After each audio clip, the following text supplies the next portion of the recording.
Hello students, ये geometrical isomerism का fourth video है। इसके पहले वाले थर्ड वीडियो में हमने physical properties of geometrical isomers discuss किया था। ये लास्ट फिजिकल प्रॉपर्टी है, boiling point and melting point, और लगभग पूरे सिलेबस के हर टॉपिक के मेल्टिंग पॉइंट और बॉइलिंग पॉइंट को हम कंपेयर इस वीडियो में कर लेंगे। तो यदि बॉइलिंग पॉइंट मेल्टिंग पॉइंट में बात करें तो सबसे पहले रिजल्ट जो होता है लिखा हुआ है बॉइलिंग पॉइंट और मेल्टिंग पॉइंट, ये डायरेक्टली प्रोपोर्शनल होता है अट्रैक्शन बिटवीन डिफरेंट मॉलिक्यूल्स। ऐसा क्यों, पहले यही समझ लेते हैं।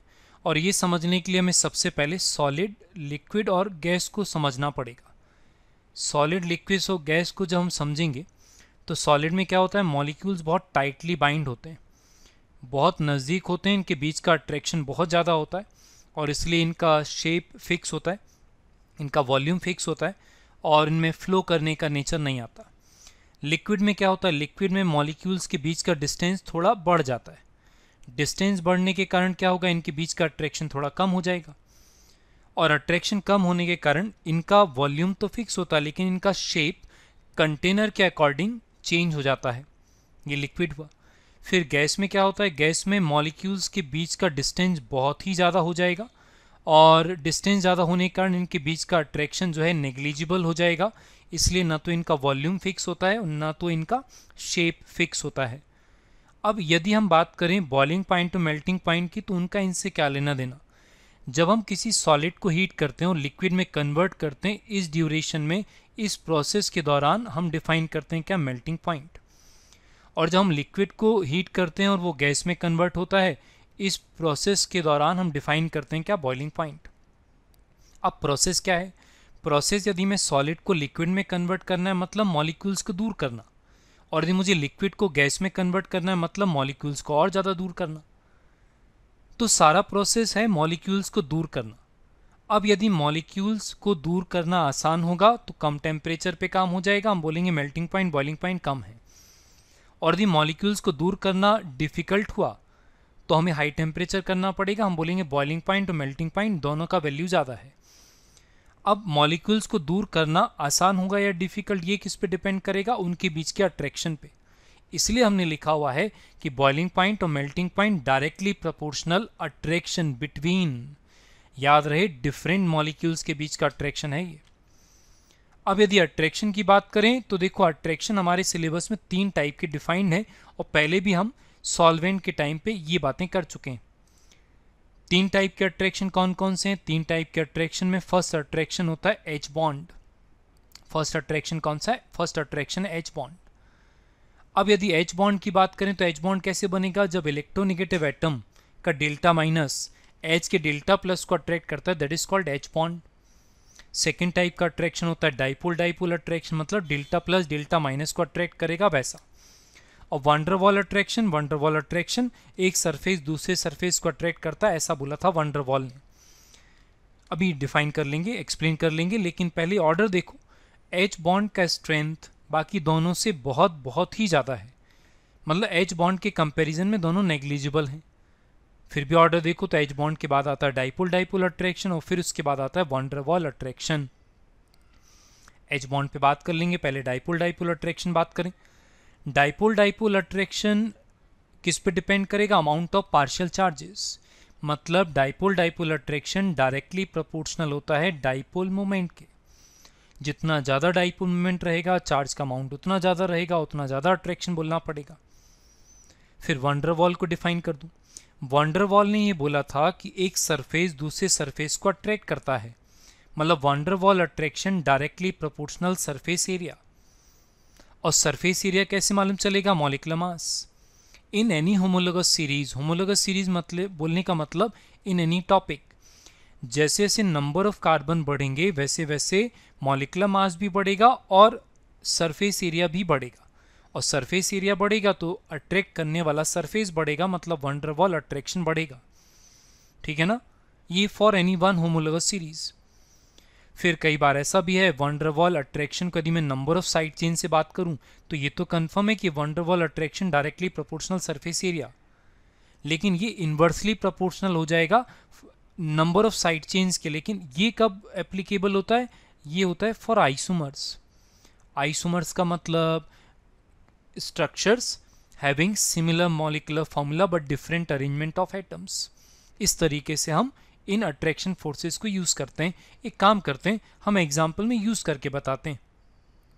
तो सबसे पहले जो स्टार्ट करते हैं अपन, सबसे पहले अपन स्टार्ट करते हैं बॉइलिंग पॉइंट। अब बॉइलिंग पॉइंट में सबसे पहला स्टेप, पहला रूल क्या था कि मुझे अट्रैक्शन का टाइप देखना है। जैसे एग्जाम्पल नंबर 1 में मैं बात करूं, अब हमें कैसे मालूम चलेगा कि किसमें एच बॉन्ड बनेगा? तो जिसमें H attached with electronegative atom रहे उसमें H बॉन्ड बनेगा, क्योंकि H पे डेल्टा प्लस रहेगा। जिसमें एक्टिव H रहेगा वो, तो अल्कोहल में क्या बनता है? H bond. फिर यहाँ पर CHO में इलेक्ट्रोनेगेटिविटी का डिफरेंस है, इसलिए यहाँ पर क्या होगा? Dipole dipole attraction, dipole dipole attraction, क्योंकि डेल्टा प्लस डेल्टा माइनस के बीच का अट्रैक्शन रहेगा ये। फिर जरा फर्स्ट वाले कंपाउंड एल्केन पे आ जाएं, चार्ज है नहीं, डेल्टा प्लस चार्ज भी नहीं है, तो यहाँ पर कौन सा बोलना पड़ेगा मुझे? वंडर वॉल अट्रैक्शन बोलना पड़ेगा, वंडर वॉल अट्रैक्शन। और यदि मुझे अट्रैक्शन फोर्सेस का ऑर्डर याद है तो मुझे बॉइलिंग पॉइंट का ऑर्डर अपने आप मालूम चल जाएगा कि boiling point of alcohols greater than boiling points of carbonyl compounds greater than boiling point of alkanes. Clear है? नेक्स्ट एग्जाम्पल में बात करते हैं। नेक्स्ट एग्जाम्पल में यदि बात करें तो एक कार्बोक्सिलिक एसिड एक ईस्टर है, और फर्स्ट स्टेप क्या है? अट्रैक्शन का टाइप पहचानना। एसिड में तो एच बॉन्ड बनेगा और डाइपोल डाइपोल अट्रैक्शन होगा ईस्टर में, लेकिन ये क्लियर है कि यहाँ पर एच बॉन्ड नहीं बनेगा। और एच बॉन्ड बाकी दो के कंपैरिजन में इतना स्ट्रांग है कि हम लिखते भी नहीं है कि डाइपोल डाइपोल अट्रैक्शन है। और एच बॉन्ड वाले का बॉइलिंग पॉइंट बिना एच बॉन्ड वाले से तो ज़्यादा ही रहेगा। Same for alcohol and ethers. Alcohols can form H bond and no H bond in ethers।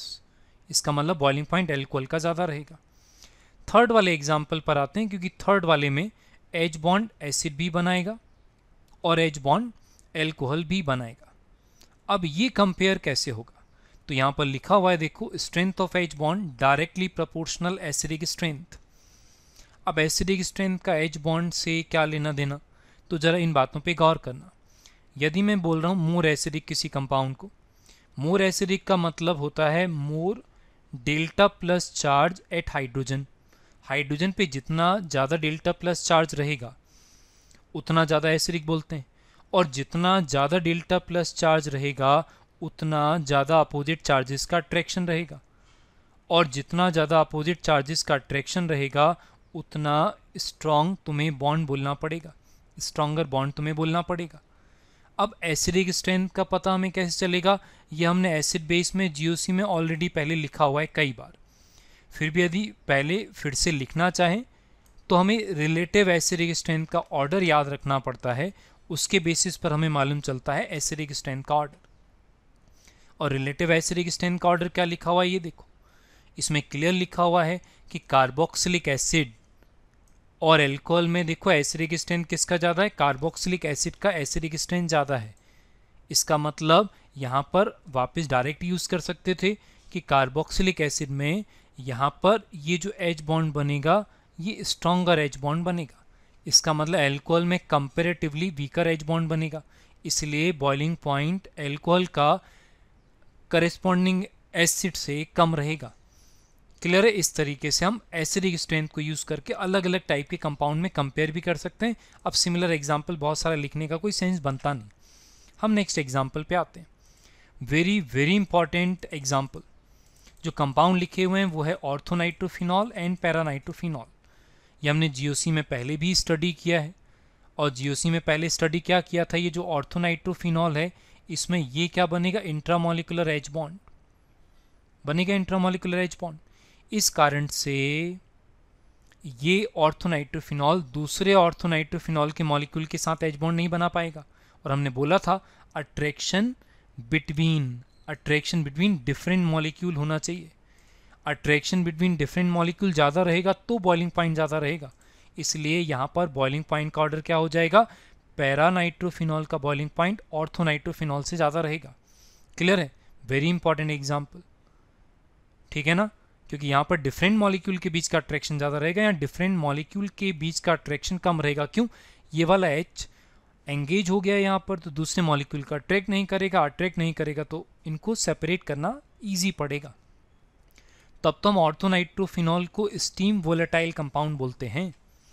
और एग्जाम्पल में बात करते हैं, और एग्जाम्पल में यदि हम बात करें तो एग्जाम्पल में जो लिखा हुआ है 2-ब्यूटीन है, सबसे इम्पॉर्टेंट कंपाउंड में से एक है, सबसे ज़्यादा क्वेश्चन आपको इसी पे मिलेंगे। एच बॉन्ड इसमें बनेगा नहीं, तो फिर हमें सेकंड नंबर पे आना पड़ेगा। और सेकंड नंबर क्या था? Dipole movement, dipole dipole attraction, वो डाइपोल मूवमेंट पे डिपेंड करता है। और डाइपोल मूवमेंट हमने पिछले वाले वीडियो में पढ़ा। और डाइपोल मूवमेंट किसका ज़्यादा होता है? सिस आइसोमर का ट्रांस आइसोमर से ज़्यादा होता है, इसलिए डायरेक्टली प्रोपोर्शनल है।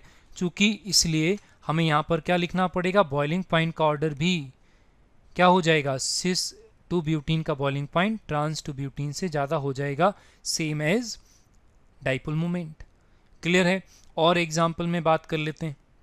यहाँ पर देखें, एच बॉन्ड यहाँ बनेगा नहीं, तो डाइपोल डाइपोल अट्रैक्शन देखना पड़ेगा। डाइपोल डाइपोल अट्रैक्शन का मतलब डाइपोल मूवमेंट देखो, और यहाँ पर भी ग्रुप्स का नेचर सेम है, इसका मतलब सिस आइसोमर का डाइपोल मूवमेंट ज़्यादा रहेगा, और इसलिए बॉइलिंग पॉइंट का ऑर्डर क्या हो जाएगा?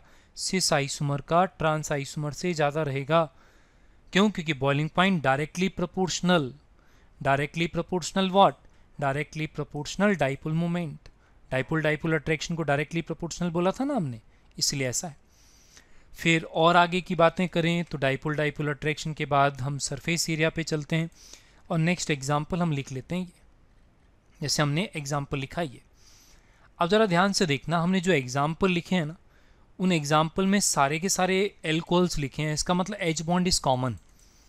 और एच बॉन्ड यदि कॉमन है, अच्छा वैसे क्यों नहीं बोल रहे हैं हम कि weaker H bond, stronger H bond? वो हम होमोलोगस सीरीज में नहीं लगाते, वो हम जब टॉपिक डिफरेंट रहेगा तब कंसिडरेबल डिफरेंस होता है एच बॉन्ड के स्ट्रेंथ में। यदि टॉपिक सेम है तब कंसिडरेबल डिफरेंस नहीं होता, इसलिए हमने यहाँ पर एच बॉन्ड वाला फैक्टर सेम होना है, ये बात तय होगी। क्लियर है? अब यदि एच बॉन्ड वाला फैक्टर सेम है तो हमें क्या आना पड़ेगा? हमें वंडर वॉल अट्रैक्शन पे आना पड़ेगा। अब तुम सोचोगे कि हम डाइपोल डाइपोल अट्रैक्शन पे क्यों नहीं आए? क्योंकि देखो एच बॉन्ड भी एक डाइपोल डाइपोल अट्रैक्शन का टाइप ही तो है भाई। एच का डेल्टा प्लस इलेक्ट्रोनेगेटिव के डेल्टा माइनस की तरफ ही तो अट्रैक्ट होता है ना।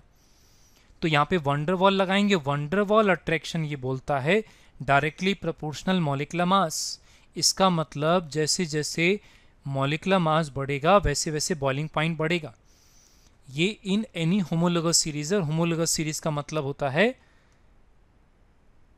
CH2 का डिफरेंस जब आता हो तो बॉइलिंग पॉइंट डायरेक्टली प्रोपोर्शनल, हमने क्या बोला? Molecular mass. लेकिन ये याद रखना, ये टॉपिक कब लगाना है? For any one homologous series. Homologous series किसको बोलते हैं? जिसमें फंक्शनल ग्रुप सेम होता हो और मेंबर्स में CH2 या CH2 के मल्टीपल में डिफरेंस आता हो तब। बड़ा इंपॉर्टेंट एग्जाम्पल नेक्स्ट वन, नाम देखेंगे तो ये वाला कंपाउंड है एन पेंटेन। सेकेंड जो बी लिखा हुआ है दैट इज आइसोपेंटेन, और लास्ट जो लिखा हुआ है वो है न्यूपेंटेन। ये न्यूपेंटेन। अब यहाँ पर देखें तो एच बॉन्ड है नहीं, डाइपोल डाइपोल अट्रैक्शन लगेगा नहीं, तो हमें वंडर वॉल पे आना पड़ेगा। और चूंकि आइसोमर्स हैं इसका मतलब हमें क्या लगाना पड़ेगा? Boiling point inversely proportional number of side chains, number of side chains. लेकिन ये याद रहे फॉर ओनली आइसोमर्स, लेकिन वो आइसोमर्स भी of any one homologous series, any one homologous series. कहने का मतलब देखो, हम इसलिए ऐसा बोल रहे हैं कि एसिड और ईस्टर भी तो आइसोमर होते हैं, लेकिन उसको हम साइड चेन के बेसिस पर डिसाइड नहीं कर सकते। तो यहाँ पर बॉइलिंग पॉइंट का ऑर्डर क्या हो जाएगा? सबसे पहले रहेगा एन, फिर उसके बाद रहेगा आइसो, और सबसे लास्ट में क्या रहेगा? न्यू। इस तरीके से हम बॉइलिंग पॉइंट का ऑर्डर बना सकते हैं। क्लियर है? तो क्या फाइनल डिसीजन रहा? बॉइलिंग पॉइंट में हमें सबसे पहले क्या देखना है? एच बॉन्ड, फिर देखना है डाइपोल डाइपोल अट्रैक्शन, फिर हमें देखना है वंडर वॉल अट्रैक्शन। तो फिर अपन चलते हैं नेक्स्ट मेल्टिंग पॉइंट पर। हमने मेल्टिंग पॉइंट बॉइलिंग पॉइंट के साथ में क्यों नहीं लिया?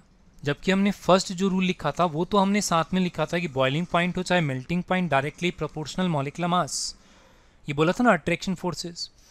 तो देखो ये पहले भी बात हो चुकी कि melting point directly proportional wonder wall forces, melting point directly proportional molecular mass, ये पहले ही बोल चुके हैं। यहाँ से नया कुछ स्टार्ट होता है। देखो मेल्टिंग पॉइंट सॉलिड से रिलेटेड टर्म है और सॉलिड पैकिंग की एफिशिएंसी क्वालिटी पे डिपेंड करता है, और ये होता है melting point directly proportional packing efficiency.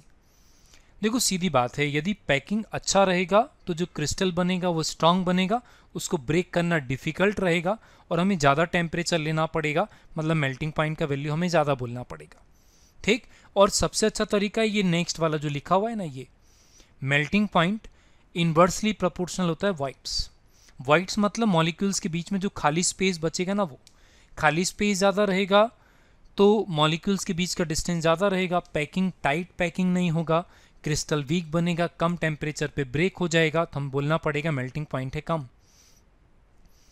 हम मेल्टिंग पॉइंट को सिमेट्री के बेसिस पर ही बोल सकते हैं, डायरेक्टली प्रोपोर्शनल सिमेट्री, और सिमेट्री 3 तरीके से देखते हैं, in fact 4, alternating axis of symmetry भी होता है, लेकिन वो हम ऑप्टिकल आइसोमेरिज्म में स्टडी करेंगे। सिमेट्री के एलिमेंट्स होते हैं 3, plane of symmetry, centre of symmetry, axis of symmetry, लेकिन अभी हम उन बातों पे जाएंगे नहीं, अभी हम डायरेक्ट एग्जांपल्स पे आते हैं, और अभी हम मेल्टिंग पॉइंट पर आते हैं, क्योंकि मेल्टिंग पॉइंट देखना मेन पर्पज़ है अभी हमारा, सिमेट्री नहीं। सिमेट्री कहाँ पर आएगा, वो ऑप्टिकल आइसोमेरिज्म में डिटेल आएगा। अब यदि हम मेल्टिंग पॉइंट की बात करें तो सबसे पहले हम एल्केन्स में लेकर आते हैं। एल्केन्स में देखें तो हमने ये वाला एल्केन लिखा, यहाँ पे नंबर ऑफ कार्बन यदि मैं देखूं तो मेरा पर्पज़ इवन नंबर में कार्बन है यहाँ पर ये दिखाना, और इवन नंबर देखो 4 कार्बन है इसमें, और यहाँ पर नंबर ऑफ कार्बन जो है ये ऑड नंबर में, ये पर्पज़ दिखाने के लिए मैंने ये वाला एग्जाम्पल लिखा है। अब जब मैं इनका पैकिंग देखूंगा तो इवन नंबर का सेकेंड मॉलिक्यूल मैंने ऐसे लिखा, और ऑड नंबर में मैंने मॉलिक्यूल को ऐसा लिखा ये।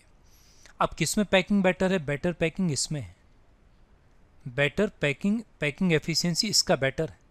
यहाँ पर देखोगे तो पुअर पैकिंग। अच्छा, पैकिंग देखने का आइडिया है क्या, कैसे देख रहे हैं, ये जो खाली स्पेस बच रहा है ना यहाँ पे, ये वाइड है, वाइड ज़्यादा रहेगा तो पैकिंग का क्वालिटी रहेगा वीक, ठीक है ना, इसलिए यहाँ पुअर पैकिंग लिखा हुआ है।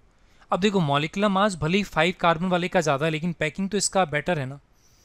जब हम एल्केन की फिजिकल प्रॉपर्टीज़ देखते हैं तो 18 या C16 के ऑनवर्ड सॉलिड आते हैं, तो जैसे मैंने 18 और 19 में कंपैरिजन किया, देखो मॉलिक्यूलर मास 19 वाले का भले ही ज़्यादा हो, लेकिन पैकिंग किसका रहेगा, इवन नंबर में जिसमें कार्बन है उसका। इसका मतलब हायर मेल्टिंग पॉइंट 18 वाले का बोलना पड़ेगा तुम्हें। तो यहाँ पर हायर मेल्टिंग पॉइंट किसका रहा, 18 वाले का, भले ही मॉलिक्यूलर मास किसका था, 19 का था। अच्छा 19 और 20 में कंपेयर करें तो 19 और 20 में कंपेयर करेंगे तो मॉलिक्यूलर मास भी 20 वाले का ज़्यादा है, और पैकिंग भी किसका रहेगा, इवन नंबर वाले का ज़्यादा रहेगा। अब 20 और 21 को कंपेयर करेंगे तो 20 वाले का हाई मेल्टिंग पॉइंट रहेगा। क्यों, 21 का मॉलिक्यूलर मास भले ही ज़्यादा है, लेकिन पैकिंग 20 वाले का ज़्यादा रहेगा। 21 22 को कंपेयर करके देख लो तो 22 वाले का हाई मेल्टिंग पॉइंट रहेगा। 22 23 में भी हाई मेल्टिंग पॉइंट किसका रहेगा, 22 वाले का रहेगा। ऐसे यहाँ पर इस होमोलोगस सीरीज में हम बहुत आगे तक बात कर सकते हैं ये। अच्छा चलो ठीक, मान लो हमने 18 और 20 को कंपेयर कर दिया, अब क्या, या 18 हमने 21 को कंपेयर कर दिया, रुको हम 21 को कंपेयर करते हैं। हमने 18 और हमने सपोज यहाँ पे 21 को कंपेयर किया, तब क्या पैकिंग डोमिनेट करेगा, नहीं, तब तो यहाँ पर हाई मेल्टिंग पॉइंट किसका मुझे बोलना पड़ेगा, 21 वाले का बोलना पड़ेगा। मतलब कॉन्जुगेटिव मेंबर में ये फर्क आता है, दूर वाला मेंबर रहेगा तो फिर मॉलिक्यूलर मास से हमें बोलना पड़ेगा। इस तरीके से देखते हैं, क्लियर है। एक काम करते हैं और अच्छा एग्जाम्पल लेते हैं। अच्छा एग्जाम्पल एल्केन में यदि बात करें तो हमने अभी बॉइलिंग पॉइंट में एन आइसोनील लिया था, उसमें बात करते हैं, ज़रा इसमें देखते हैं। इस एग्जाम्पल में देखो, इस एग्जाम्पल में देखें तो हमें मॉलिक्यूलर मास तो बिल्कुल बराबर आ रहा है। अब मॉलिक्यूलर मास यदि बराबर आ रहा है तो फिर हम किस पे जाएंगे, हम पैकिंग की क्वालिटी पे जाएंगे। और पैकिंग का क्वालिटी कैसे देखना पड़ेगा, हमें सिमेट्री से देखना पड़ेगा। किससे देखना पड़ेगा, सिमेट्री से देखना पड़ेगा। अब सिमेट्री देखेंगे तो ए में यहाँ पर ये वाला जो प्लेन बनेगा ना, ये प्लेन ऑफ सिमेट्री है। यहाँ पर देखोगे तो यहाँ पे प्लेन ऑफ सिमेट्री भी एक से ज़्यादा है, ठीक है ना, मोर देन वन है, मोर देन वन है। और यहाँ पर सेंटर ऑफ सिमेट्री भी है, इसका मतलब सबसे ज़्यादा सिमेट्रिकल कौन है, सी। इसलिए यहाँ पर जब मैं मेल्टिंग पॉइंट का ऑर्डर लिखूंगा ना तो मेल्टिंग पॉइंट सबसे ज़्यादा रहेगा न्यू का, उसके बाद रहेगा देखना किसका एन का, और सबसे कम रहेगा किसका आइसो का, क्योंकि आइसो वाले में किसी टाइप का सिमेट्री नहीं। देखो प्लेन ऑफ सिमेट्री हमने अभी पढ़ा नहीं, लेकिन फिर भी एक बार मैं बोल के बता दूं। ऐसा प्लेन, जैसे मैंने इसको प्लेन ऑफ सिमेट्री बोला, मतलब इसके दोनों साइड सिमिलर है, इसलिए इसमें मैं एक ये वाला प्लेन बना सकता हूँ, एक ये वाला प्लेन बना सकता हूँ, ये वाला प्लेन बना सकता हूँ, जिसके दोनों साइड सेम होता है, उसको प्लेन ऑफ सिमेट्री बोलते हैं। ठीक, इस तरीके से देखते हैं। सिमेट्री मतलब एक जैसा दिखना, ऐसे मान लो, यदि एलिमेंट ऑफ सिमेट्री से बात नहीं करनी। अच्छा सर, एक बार बॉइलिंग पॉइंट का ऑर्डर याद है क्या इसका? बॉइलिंग पॉइंट में हमने बोला था एन का सबसे ज़्यादा रहेगा, फिर हमने बोला था आइसो का रहेगा, और न्यू का सबसे कम था, याद है? और देखो ये ज़रूरी नहीं है कि मेल्टिंग पॉइंट का ऑर्डर बॉइलिंग पॉइंट के ऑर्डर से अपोजिट ही आए। क्लियर है? और अलग अलग टाइप के एग्जाम्पल लेते हैं। इस एग्जाम्पल में यदि बात करें तो देखो, वैसे तो हम क्या कर सकते हैं, इस एग्जाम्पल में एलिमेंट ऑफ सिमेट्री पे जा सकते हैं, लेकिन एलिमेंट ऑफ सिमेट्री यदि डिफ़िकल्ट पड़ता है तो एक काम करते हैं, हम यहाँ पर स्ट्रक्चर के बेसिस पे बात करते हैं। जैसे सपोज मैंने एक स्ट्रक्चर लिखा है, अब देखना ये जो ग्रीन कलर से मैंने लिखा है ये Cl है, और ये जो लिखा है यहाँ पे किसके लिए लिखा हुआ है, सिस आइसोमर के लिए लिखा है। अब यहाँ पर देखोगे तो ये जो क्लोरीन एटम दिख रहा ना, ये वाले Cl, जब ये एक दूसरे के नज़दीक आएंगे तो इनमें रहेगा रिपल्शन के कारण ये ज़्यादा नज़दीक नहीं आ पाएंगे। इसका मतलब ये जो वाइट बनेगा ना यहाँ पे, ये वाइट का अमाउंट रहेगा ज़्यादा, वाइट का अमाउंट ज़्यादा। अब यदि मैं सेम बात ट्रांस के लिए यदि यूज़ करता हूँ तो एक काम करते हैं, ट्रांस के लिए यदि मैं ऐसा डायग्राम लेकर आऊँ तो ट्रांस का स्ट्रक्चर बनेगा ऐसा। ट्रांस का स्ट्रक्चर ऐसा बनने का मतलब देखो Cl यहाँ पे है और अगला Cl कहाँ है, दूसरा Cl है यहाँ पर। जब ये मॉलिक्यूल नज़दीक आएंगे तो नज़दीक आ सकते हैं, क्यों? यहाँ पर कौन आ रहा है, यहाँ पर आ रहा है H, और H और Cl के बीच में रिपल्शन नहीं, क्योंकि सिमिलर चार्ज नहीं है। भाई Cl के बीच में सिमिलर चार्ज है ना, यहाँ डेल्टा माइनस है तो यहाँ पे भी क्या है, डेल्टा माइनस। जबकि यहाँ पर देखो अपोजिट, ये सिमिलर चार्जेस तो दूर हो गए ना, तो यहाँ पे ज़्यादा नज़दीक आ पाएंगे। यहाँ पे जो बनेगा वाइट वो बनेगा कम, मतलब यहाँ का पैकिंग बेटर रहेगा, यहाँ का पैकिंग पुअर रहेगा। तो पैकिंग किस में बेटर रहा, ट्रांस में पैकिंग बेटर होता है। इसीलिए यहाँ पर यदि मैं मेल्टिंग पॉइंट की बात करूँ तो ट्रांस का मेल्टिंग पॉइंट सिस वाले से ज़्यादा रहता है।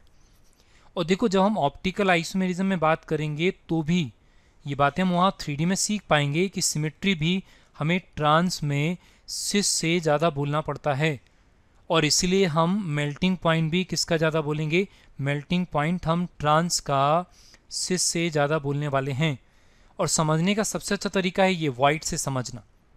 क्यों? क्योंकि हम अभी एलिमेंट ऑफ सिमेट्री तो जानते नहीं हैं, तो एलिमेंट ऑफ सिमेट्री से तो हम बातें नहीं कर सकते थे ना, तो हम वाइट से कर सकते हैं। क्लियर है ये बात? फिर सबसे अच्छे एग्जाम्पल पर लेकर आएँ जिससे हमें सबसे ज़्यादा क्वेश्चन मिलेगा। सबसे ज़्यादा क्वेश्चन तो हमें 2-ब्यूटीन का ही मिलेगा। देखो तो हम फाइनल क्वेश्चन वही लेकर आते हैं। ये रहा 2-ब्यूटीन, और 2-ब्यूटीन में हमने आज तक जो भी पढ़ा हुआ है हम वो सारी की सारी बातें एक साथ यूज़ करने वाले हैं। सबसे पहले स्टेबिलिटी की बातें करें तो स्टेबिलिटी बोलने का तरीका क्या था, देखो अब ये पहचानने में तो दिक्कत नहीं है ना कि ये सिस है और ये वाला ट्रांस है। हमने ग्रुप्स के बीच का डिस्टेंस, रिपल्शन देखा था, और हमने बोला था कि stability of trans two butene is more than stability of cis two butene. Reactivity को हमने इन्वर्सली प्रोपोर्शनल स्टेबिलिटी बोला था, तो सिस ग्रेटर देन ट्रांस आया था। डाइपोल मोमेंट हमने वेक्टर बना के डिसाइड किया था, और हमने बोला था कि ट्रांस में अपोजिट है इसलिए कैंसिल हो रहे हैं, इसलिए सिस का ट्रांस से ज़्यादा बोला था। बॉइलिंग पॉइंट हमने डायरेक्टली प्रोपोर्शनल डाइपोल मोमेंट बोला था, इसलिए सिस का ट्रांस से ज़्यादा बोला था। और अभी हमने मेल्टिंग पॉइंट देखा, और मेल्टिंग पॉइंट हमें किसका ज़्यादा बोलना है, ट्रांस का सिस से ज़्यादा बोलना है। इस तरीके से हम मेल्टिंग पॉइंट और बॉइलिंग पॉइंट कंप्लीट कर चुके हैं। एक एनसीईआरटी का एक क्वेश्चन लेते हैं। एनसीईआरटी का ये क्वेश्चन ट्राई किया जा सकता है। अब बॉइलिंग पॉइंट यदि हम देखें डाइपोल मोमेंट के बेसिस पे, जो रेड कलर का वैल्यू मुझे ये दिखाना है। मेल्टिंग पॉइंट में तो कोई खास बात नहीं, मेल्टिंग पॉइंट में तो यही ऑर्डर आना था। क्यों? क्योंकि ज़्यादा सिमेट्री किसमें है, मोर सिमेट्रिकल है पैरा, ठीक है ना। क्यों? क्योंकि यहाँ पे सेंटर ऑफ सिमेट्री भी आ रहा है, प्लेन ऑफ सिमेट्री भी आ रहा है, इसीलिए यहाँ पर प्लेन ऑफ सिमेट्री आएगा, लेकिन सेंटर ऑफ, देखो मैं लिख देता हूँ, यहाँ पे प्लेन ऑफ सिमेट्री आ रहा है, यहाँ पे प्लेन ऑफ सिमेट्री जो है मोर देन 1 है। यहाँ पे सेंटर ऑफ सिमेट्री आ रहा है, सेंटर ऑफ सिमेट्री मतलब सेंटर के दोनों साइड सिमिलर हैं। यहाँ पे प्लेन ऑफ सिमेट्री आ रहा है केवल एक, वो ऐसा वाला प्लेन, जब मैं ऐसा प्लेन बनाऊंगा ना तब वो वाला प्लेन। यहाँ पे भी प्लेन ऑफ सिमेट्री आएगा, ये यहाँ पे भी प्लेन ऑफ सिमेट्री आएगा। तो मेल्टिंग पॉइंट सबसे ज़्यादा पैरा का बनता है, क्यों? क्योंकि यहाँ पे एलिमेंट ऑफ सिमेट्री ज़्यादा है, यहाँ पे मोर सिमेट्री है ना, मोर सिमेट्री, इसलिए पैरा का बनता है। इन दोनों में यदि कंपेयर करें तो इन दोनों में अब म्यू के बेसिस पर हमें डिसाइड करना पड़ेगा, क्यों? सिमेट्री वाला कंपोनेंट तो सेम आ रहा है, तो on the basis of mu देखोगे तो ऑर्थो का ज़्यादा क्यों है? क्योंकि वेक्टर के कंपोनेंट कैंसिल नहीं होंगे, जबकि यहाँ पर वेक्टर का कंपोनेंट कैंसिल होगा। कौन सा वाला? जब अपन परपेंडिकुलर कंपोनेंट बनाते हैं ना ऐसा, तो ये वाला कंपोनेंट कैंसिल होता है, इसलिए यहाँ पे कम है, इसका वैल्यू ज़्यादा है।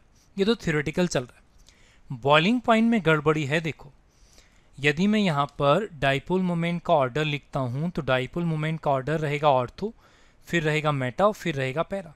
अब हमने तो पढ़ा ना कि boiling point directly proportional dipole moment, ठीक है ना। तो पैरा यहाँ पे ऑर्थो वाले का मैक्सिमम ये समझ आता है, सेम है, ये समझ आ गया। अब लेकिन मेटा और पैरा में देखोगे ये एक्सेप्शनल वैल्यू याद रखना पड़ता है, क्यों? एनसीईआरटी में गिवन है, इसलिए याद तो रखना पड़ेगा। केवल यही एक एक्सेप्शनल वैल्यू था जो हमें याद रखना था, बाकी हम पूरे सिलेबस का melting point, boiling point cover कर चुके हैं। Thank you.